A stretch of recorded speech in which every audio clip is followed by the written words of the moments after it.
Hello and welcome to this week's Battle of the Ports and an early PlayStation game. This is Destruction Derby from Reflections Interactive, which was published by Psygnosis first on the 20th of October 1995. Just in case you didn't know, Destruction Derby is a vehicular combat racer based on the sport of Demolition Derby.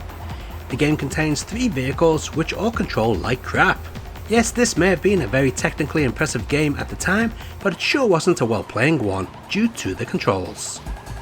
Anyway, collisions in the game affect the control of each car, limiting the steering and maximum speed, making the base car physics even worse.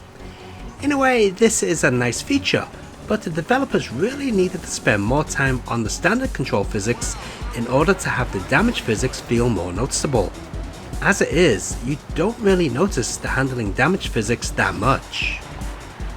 4 game modes are available: Destruction Derby, Wrecking Racing, Stock Car Racing and Time Trial.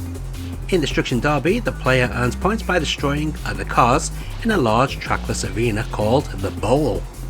In Stock Car Racing, the player must finish in first place and no points are awarded for destroying cars. Wrecking Racing is a hybrid of the two, in which the player earns points both by winning the race and destroying other cars.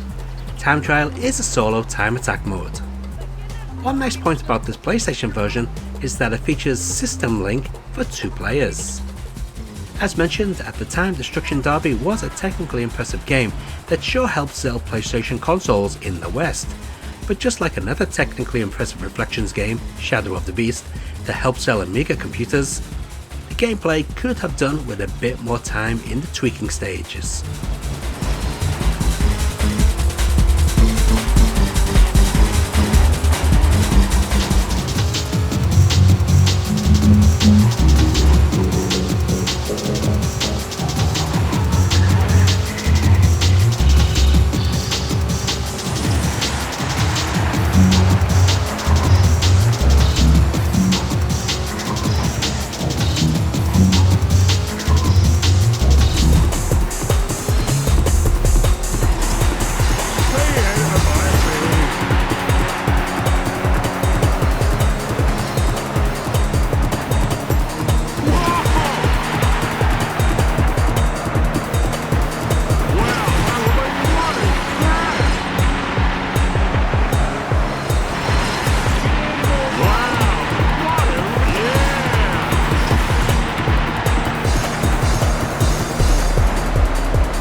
The next version of Destruction Derby to be released was for MS-DOS.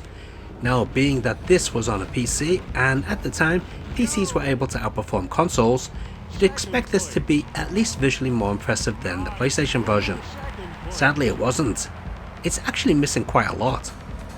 While the base texture resolution seems to be the same, the game has issues such as texture drawing on barriers, loads of trackside details missing, City Stage isn't set at night like it should be, and missing the streetlights, and the rotating head on the billboard is now just a standard flat billboard. There's also only 16 cars on track, whereas the console versions have 20. Another strange downgrade is the 4 car viewpoints being reduced to 3. For some reason, the furthest away view is no longer available. However, at least this DOS version of the game remembers your last used viewpoint for the next race, rather than reverting back to the standard default view each time, which is nice at least. Playability and frame rates are about the same as the PlayStation, so no change there, and we did have versus online play. But overall I'd say this is the weaker entry compared to the PlayStation original.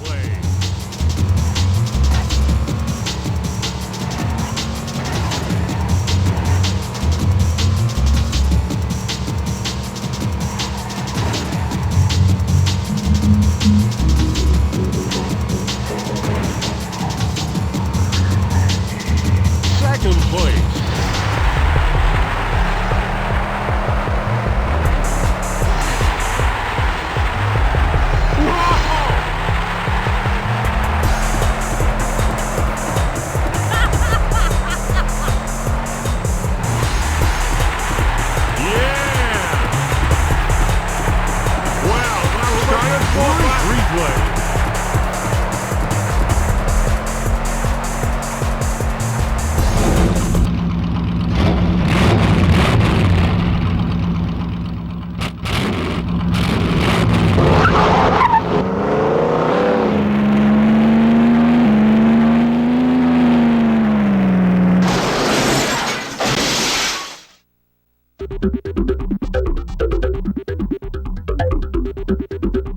In August 1996, Destruction Derby was ported to the Saturn by Perfect Entertainment. Oh boy, where do I start with this one? Well, at least it features more trackside detail than the MS-DOS version, and the city stage is at night, complete with the rotating billboard head. But man, this game runs at a pretty sluggish frame rate, and uses lower resolution textures, which makes what was already a pretty messy looking game look even worse. Also, the way the tracks are built in the Saturn port are not done well.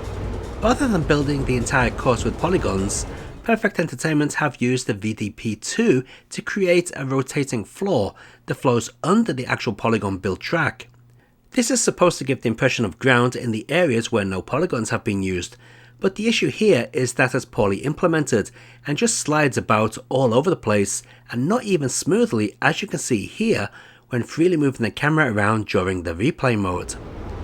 This is also noticeable during races, more so on some stages rather than others. It's quite off-putting, to be honest. Sadly, Destruction Derby on the Saturn isn't that good. It's worth playing just as a curiosity, but I feel sorry for anyone who bought it back in the day, just like myself.